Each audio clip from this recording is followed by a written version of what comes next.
یه پاسبانی سر ساعت 2:30 سر پستش استخدام شده بود نصف شب تو کوچه ها بگرده دزدا رو بگیره. دید یه گاریچی با یه مقدار آشغال و پوشال اومد بره. گوهش ببینم کجا؟ گفت به جان خودت فقط آشغاله و پوشاله. گفت خالی کن خالی کن خالی کن.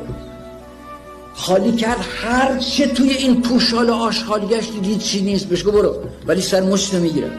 شب دوم دوباره جلوش گرفت، شب سوم، شب دهم.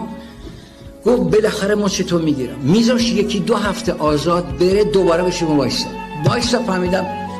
دوباره میگشت میدید هیچی نداره. بعد از 1.5 سال این پاسبان بازنشسته شد. تو خیابان گاریچی رو دید.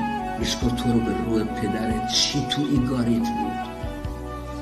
گفت به جان خودت هیچی نبود، آشغال بود و پوشا، من خود گاری رو می‌دزدیدم. مولانا میگه تو به قدری حواست به فرعیاته و به آشغالجاته و به پوشال هاست که نمیدونی داری چه چیز از تو سرقت میره، از بس درگیره ها